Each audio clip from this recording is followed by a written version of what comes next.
Something for the Touts, the Nuns, the grocery clerks, and you, by Charles Bukowski. We have everything, and we have nothing, and some men do it in churches, and some men do it by tearing butterflies in half, and some men do it in Palm Springs, laying into butter blondes with Cadillac souls. Cadillacs and butterflies, nothing and everything. The face melting down to the last puff in a cellar in Corpus Christi. There's something for the touts, the nuns, the grocery clerks, and you. Something at 8 a.m., something in the library, something in the river, everything and nothing. In the slaughterhouse it comes running along the ceiling on a hook, and you swing it, 1, 2, 3, and then you've got it. $200 worth of dead meat, its bones against your bones, and something and nothing. It's always early enough to die, and it's always too late. And the drill of blood in the basin white, it tells you nothing at all, and the gravediggers playing poker over 5 a.m. coffee, waiting for the grass to dismiss the frost, they tell you nothing at all. We have everything, and we have nothing. Days with glass edges and the impossible stink of river moss, worse than shit. Checkerboard days of moves and counter-moves, fagged interest, with as much sense in defeat as in victory. Slow days like mules, humping it, slacked and sullen and sun-glazed up a road where a man sits waiting among blue jays and wrens, netted in and sucked a flaky grey.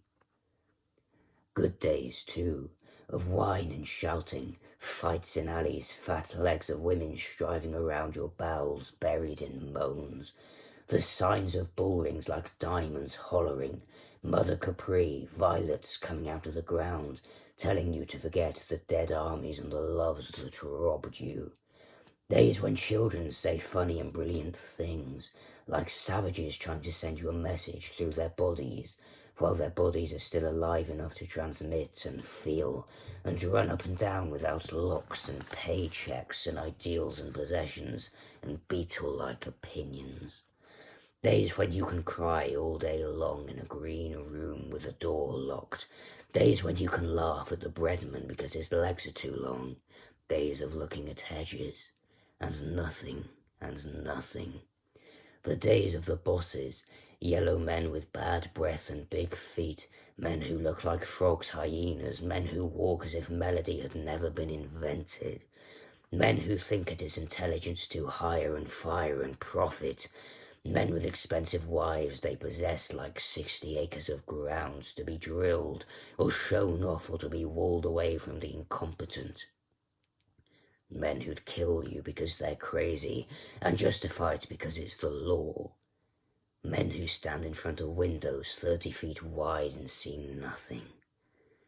Men with luxury yachts who can sail around the world and yet never get out of their vest pockets. Men like snails, men like eels, men like slugs and not as good. And nothing. Getting your last paycheck at a harbour, at a factory, at a hospital, at an aircraft plant, at a penny arcade, at a barber shop, at a job you didn't want anyway. Income tax, sickness, civility, broken arms, broken heads, all the stuffing comes out like an old pillow. We have everything, and we have nothing. Some do it well enough for a while and then give way. Fame gets them, or disgust, or rage, or lack of proper diet, or ink across the eyes, or children in college, or new cars, or broken backs while skiing in Switzerland, or new politics, or new wives, or just natural change and decay. The man you knew yesterday, hooking for 10 rounds or drinking for 3 days and 3 nights by the Sawtooth Mountains, now just something under a sheet, or a cross, or a stone, or under an easy delusion, or packing a Bible or a golf bag or a briefcase. How they go, how they go. All the ones you thought would never go. Days like this, like your day today, maybe the rain on the window trying to get through to you. What do you see today? What is it? Where are you? The best days are sometimes the first, sometimes the middle, and sometimes the last. The vacant lots are not that bad. Churches in Europe on postcards are not bad. People in wax museums frozen into their best sterility are not bad. Horrible, but not bad. The cannon, think of the cannon. And toast for breakfast, the coffee hot enough you know your tongue is still there. 3 geraniums outside a window, trying to be red and trying to be pink and trying to be geraniums. No wonder sometimes the women cry. No wonder the mules don't want to go up the hill. Are you in a hotel room in Detroit looking for a cigarette? One more good day. A little bit of it. And as the nurses come out of the building after their shift, having had enough, 8 nurses with different names and different places to go, walking across the lawn. Some of them want cocoa and a paper. Some of them want a hot bath. Some of them want a man. Some of them are hardly thinking at all. Enough and not enough. Arcs and pilgrims. Oranges, gutters, ferns, antibodies, boxes of tissue paper.